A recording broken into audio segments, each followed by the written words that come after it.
For many decades, the foundational text of psychiatry described the autistic experience as one of profound, inherent solipsism. The clinical consensus was that an autistic person was entirely separated from the social organism around them, isolated behind an impenetrable wall of their own psychology. This assumption formed the basis of the theory of mind deficit model. Theory of mind is the cognitive capacity to attribute mental states, beliefs, intents, desires, and emotions to oneself and to others. The traditional medical model posited that autistic individuals possess a cognitive inability to infer what other people are thinking or feeling. In clinical terms, this was classified as a hardwired lack of empathy. But recent sociological research and deep ethnographic data are dismantling this premise. When researchers actually measure interactions between autistic people, the data contradicts the core assumptions of the deficit model. Treating autism as a one-way empathy deficit causes tangible harm. It automatically places the entire blame for any communication breakdown squarely on the autistic patient, ignoring the mechanics of the interaction itself. In response to this flawed model, sociologist Damian Milton proposed a framework called the double empathy problem. It replaces the idea of an individual cognitive deficit with a theory of mutual interactional failure. Milton's theory relies on a concept called salience mismatch. Allistic or non-autistic individuals generally exhibit polytropism, meaning their attention diffuses across multiple streams of social and sensory information simultaneously.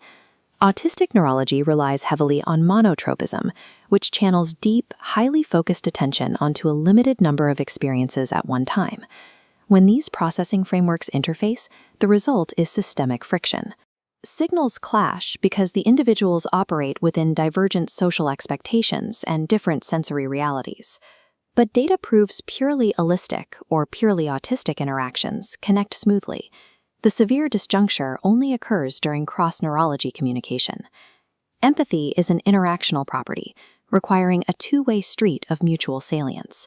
If a breakdown occurs, it is a mutual mismatch. The problem does not exist inside the individual's brain. It exists in the space between them. Moving from theoretical phenomenology to physical reality requires examining the spaces where these interactions actually happen. Mainstream institutional settings, like primary schools and clinical waiting rooms. These environments are governed by what researchers call the hidden curriculum. The hidden curriculum consists of the implicit, unstated social rules, customs, and codes of conduct that navigate daily life. It dictates how to ask for help, how to join a group, and how to interpret a teacher's unspoken expectations. Non-autistic individuals absorb these rules intuitively through ambient social observation. Autistic individuals do not. For them, existing in a space where the rules are constantly shifting and never explicitly stated generates severe daily anxiety. In mainstream spaces, the institution does not adapt to the autistic neurological profile. Instead, the burden of bridging the double empathy gap is forced entirely onto the autistic person. Mainstream environments are not neutral backdrops. They actively demand continuous, unsupported compliance to invisible neurotypical norms, penalizing anyone who fails to read the unwritten script. This environmental hostility reveals a striking demographic anomaly. Autistic girls are consistently diagnosed much later in life than boys, often only after developing severe secondary mental health conditions like extreme anxiety or depression. The discrepancy exists because the female autistic phenotype, the observable traits of the condition, presents differently than the traditional male phenotype that diagnostic criteria were built around. Ethnographic studies reveal that high-functioning autistic girls rely heavily on a coping mechanism called masking. They become social chameleons, forcefully suppressing their natural reactions to survive the hidden curriculum without drawing attention. In structured environments like classrooms, this manifests through subtle physical coping mechanisms. To manage the immense sensory anxiety of sitting still under fluorescent lights, they engage in continuous micro-movements, fiddling with hems, tapping feet, or chewing fingers. During chaotic, unstructured times like recess, they utilize strict spatial control strategies to avoid overwhelming interactions.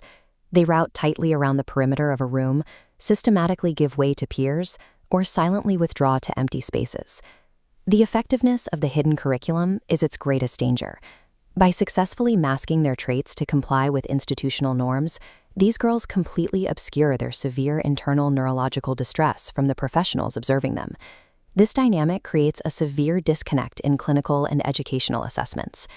In case studies conducted by researchers Moyes and Porter, parents consistently rated the severity of their child's autistic impact drastically higher than the teachers or special educational needs coordinators did.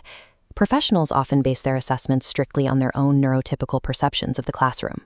If the student isn't physically disrupting the lesson, the professional assumes the student is fine. This diagram illustrates the exact behavioral feedback loop that traps autistic girls inside mainstream systems. Step 1. The girls make modifications.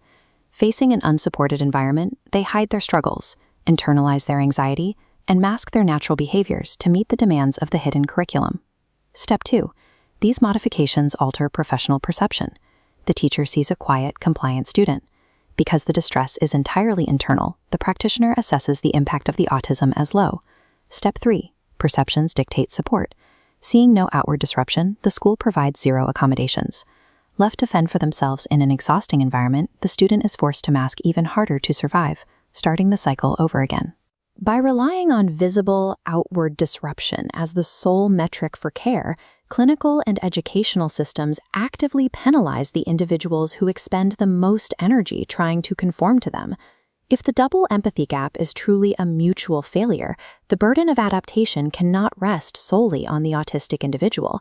The environment itself must bridge the divide. Clinical interventions are shifting away from trying to train the patient's behavior. Instead, leading health organizations are beginning to audit the physical and social architecture of the care spaces themselves.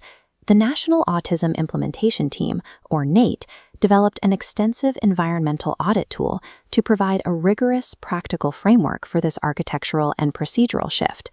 The framework is built on the philosophy of a neuro-affirming mindset. A neuro-affirming design is a strengths and rights-based approach. It explicitly validates the patient's sensory realities and communication preferences.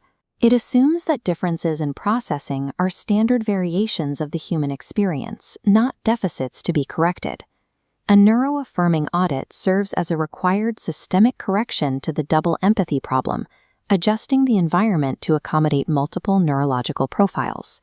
The NAIT audit dictates physical parameters to eliminate sensory hostility.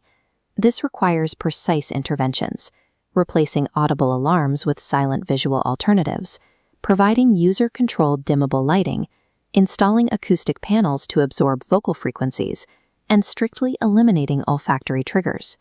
The audit also restructures the social environment. Staff must be trained to recognize differences in internal body states, like alexithymia, a condition where individuals struggle to process emotions and cannot use standard language to describe their physical sensations. To dismantle the hidden curriculum, communication must become aggressively clear. Interventions include providing explicit pre-appointment details, with photographs of the staff, stripping clinical communication of jargon, and actively confirming mutual understanding. When physical and social structures are implemented together, they remove the double empathy friction, explicitly eliminating the need for the patient to mask. A rigorously audited, neuro-affirming environment restores systemic equity. By dismantling the invisible tax of the hidden curriculum, it allows autistic individuals to exist, learn, and receive care without the exhaustion of the mask.